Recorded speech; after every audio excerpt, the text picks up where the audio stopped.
പുതിയ വീഡിയോയിലേക്ക് എല്ലാവർക്കും സ്വാഗതം. ഇത്രയധികം സർജറിയൊക്കെ നടത്തിയുള്ള ഗിസേലിനെ അവിടെ നമ്മുടെ അനുമോള് ബോഡി ഷേവിങ് നടത്തുന്നുണ്ട്. ബോഡി ഷേവിംഗ് എന്ന് പറഞ്ഞാൽ, ഗിസേലെ നീ ഒരു പ്ലാസ്റ്റിക് മനുഷ്യത്തിയാണ്, നിൻ്റെ ശരീരം മുഴുവൻ പ്ലാസ്റ്റിക് പോലെയാണ്, നിൻ്റെ ശരീരം ഒരു വൃത്തിയില്ലാത്തതാണ്, പ്ലാസ്റ്റിക് പോലത്തെ നീ എൻ്റെ എല്ലാ ഈ സർജറി നടത്തി നീ എല്ലാം പ്ലാസ്റ്റിക് ഒട്ടിച്ച് നടക്കണ പോലെയാണെന്ന് നിൻ്റെ മുഖം കണ്ടാലും അറിയാം, മുഖത്തും ശരീരത്തിലൊക്കെ അതാണ് നടക്കണമെന്ന് പറഞ്ഞു.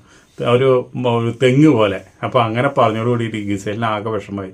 ഗിസേൽ പറഞ്ഞാൽ വെച്ചിട്ടുണ്ടെങ്കിൽ, അതേ നീ എന്നെ ഈ പറയണത് സ്വന്തം ശരീരത്തിൽ നീ ഒന്ന് നോക്ക്, നിൻ്റെ ബോഡിക്ക് വല്ല ഷേപ്പ് ഉണ്ടോ, നീ നിലത്തുനിന്ന് പൊന്തിയിട്ടുണ്ടോ, അപ്പോൾ നീ ഒന്ന് നോക്ക്. പോരാത്തതിന് നീ എല്ലാം വെച്ച് കെട്ടല്ലേ, നിൻ്റെ ഒറിജിനലായിട്ട് എന്തെങ്കിലും ഉണ്ടോ?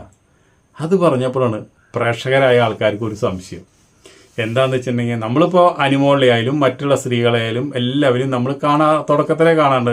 തുടക്കത്തിൽ ഇവർക്കൊന്നും ഒരു പ്രോപ്പർട്ടിയും കൊടുത്തു വരുന്നില്ല. ആ പ്രോപ്പർട്ടി കൊടുക്കാത്ത സമയത്ത് അവിടെയുള്ള പെണ്ണുങ്ങൾക്കൊന്നും ഒരു മൊലി ഉണ്ടായിരുന്നില്ല, ഒരു കുണ്ടി ഉണ്ടായിരുന്നില്ല. എല്ലാം ഒട്ടിപ്പിടിച്ച് എല്ലാം ചപ്പിപ്പോയി കിടക്കണ ആ സമയമായിരുന്നു. ഈ പ്രോപ്പർട്ടിയൊക്കെ കിട്ടിക്കഴിഞ്ഞതിന് ശേഷം എന്തായി, എല്ലാവർക്കും കുണ്ടിയും വന്നു, അതുപോലെ തന്നെ മൊലിയും വന്നു. ഇതെങ്ങനെ സംഭവിച്ചു? ഗിസേൽ പറഞ്ഞപ്പോൾ ആൾക്കാർ ചിന്തിക്കുന്നത്, ഗിസേൽ അതാണ് വെച്ച് കെട്ടെന്ന് പറഞ്ഞത് ശരിയാണല്ലോ. ഇന്നലത്തെ എപ്പിസോഡിലൊക്കെ നമ്മുടെ അനുവിന് എന്താ മൊല, അതുപോലെ തന്നെ ബാക്കും അതൊക്കെ കണ്ടപ്പോൾ ഗിസേലിന് മനസ്സിലായി ഇതൊക്കെ വെച്ച് കെട്ടാണ്. കുറച്ച് വെച്ച് കെട്ട് ഗിസേലും ചെയ്യുന്നൊരു സംശയമുണ്ട് ബാക്കിൽ. അപ്പോൾ ഇങ്ങനെ നമ്മൾ പുറത്തിറങ്ങുമ്പോൾ ഉദ്ഘാടനത്തിന് പോകുന്ന പല നടികളുണ്ട്. അവരൊക്കെ നമ്മൾ കുറ്റം പറയുന്ന ആൾക്കാർ ഈ വക സാധനങ്ങളൊക്കെ മേടിച്ച് വെച്ചിട്ടാണ് ഈ ബിഗ് ബോസിൽ വന്ന് നോക്കുന്നത്. ഇവരൊക്കെ യഥാർത്ഥ സൗന്ദര്യം നമ്മൾ തുടക്കത്തിൽ നമ്മൾ കണ്ടതാണ്. കാരണം എന്താ വെച്ചിട്ടുണ്ടെങ്കിൽ, ഇവരൊക്കെ ചപ്പിയ മോന്തിയും അതുപോലെ തന്നെ മുഖത്തൊക്കെ ഓരോ കളറുകളും ഓരോ ശരീരത്തൊക്കെ കറുത്ത നിറങ്ങളും ഇതൊക്കെ നമ്മൾ കണ്ടതാണ്. ഇതിന് മേക്കപ്പ് ഇല്ലാണ്ട് ചുണ്ട് ചോപ്പിക്കാണ്ട് അവരവിടെ ഇരുന്ന് കഴിഞ്ഞാൽ അവരൊക്കെ ആണുങ്ങളായാലും പെണ്ണുങ്ങളായാലും കോക്കാന്മാരെ പോലെ തോന്നും. അതിന് ഒരു മേക്കപ്പ് ഇല്ലാണ്ട് ഇരുന്ന ഒരു കുഴപ്പം തോന്നാത്ത അവിടെ നമ്മുടെ അരി മാത്രമേ ഉള്ളൂ. ബാക്കിയുള്ളവരൊക്കെ കട്ടയും പടാം. അവരെ വെച്ചിട്ടുണ്ടെങ്കിൽ ചെറുപ്പമാണ്, അപ്പോൾ അതുകൊണ്ട് അവന് നല്ല നിറമുണ്ട്. അവർ അങ്ങനെയുള്ള മേക്കപ്പിൻ്റെ ആവശ്യമില്ലാത്തൊരു ബിഗ് ബോസ് താരാണ് മൂപ്പര്. അപ്പോൾ അങ്ങനെ ഇരിക്കുന്ന സമയത്താണ് ഇങ്ങനൊരു വിഷയമാണ് ഉണ്ടാകുക. പ്ലാസ്റ്റിക് മനുഷ്യത്തെന്ന് പറഞ്ഞപ്പോൾ അനുവിന് അങ്ങോട്ട് ശരിക്കും അങ്ങോട്ട് കിട്ടി. അനുവിന് മാത്രമല്ല, അതിൻ്റെ ഉള്ളിൽ പലർക്കും കിട്ടി. പലരും ഇതുപോലെ വെച്ച് കെട്ടി ചെയ്തിട്ട് നടക്കുന്നവരുണ്ട്.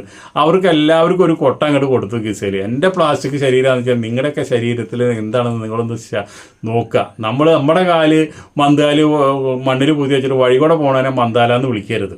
അപ്പോൾ രണ്ട് കാലില്ലാത്ത ആൾക്കാരാണ് ഈ ബന്ധം കൊണ്ട് നടക്കുന്നത്. അപ്പോൾ അതുകൊണ്ടാണ് നമ്മൾ പറയണത്. ഗിസേൽ പറഞ്ഞെന്നല്ല, വളരെ നല്ലൊരു കാര്യമാണ്, നമ്മൾക്കും അറിയാവുന്ന കാര്യമാണ്. ഈ ബിഗ് ബോസ് ഇരിക്കുന്ന എല്ലാവർക്കും ഇത് മനസ്സിലാവുന്ന കാര്യമാണ്.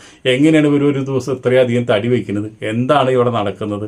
അതും പരിപ്പും ചപ്പാത്തിയും മാത്രമാണോ കൊടുക്കുന്നത്? വേറെ ഒരു ചിക്കൻ കൊടുത്ത് തിന്നണമെന്ന് നമ്മൾ വളരെ റയറായിട്ടൊക്കെ അവർക്ക് കിട്ടുള്ളൂ. അവർക്കൊരു ചുക്കും ചുണ്ണാമ്പും കിട്ടില്ല. ഇപ്പോൾ ഉള്ളത് തന്നെ നവീനായിട്ട് അതും കട്ടമ്പടം മടക്കിയിട്ടുണ്ട്. അപ്പോൾ എങ്ങനെ ഇവരൊക്കെ തടി വയ്ക്കുന്നത്, എങ്ങനെ ഇവരൊക്കെ ഓരോ ഭാഗം മാത്രം നന്നാവണമെന്നുള്ള ഇപ്പോൾ പ്രേക്ഷകർക്ക് കൃത്യമായിട്ട് മനസ്സിലായില്ലേ? ഗിസേൽ നമുക്ക് മനസ്സിലാക്കി തന്നില്ലേ? അടുത്ത വീഡിയോയിൽ നമുക്ക് വീണ്ടും കാണാം. അതുവരെ നിങ്ങൾക്ക് എല്ലാവർക്കും നന്ദി, നമസ്കാരം.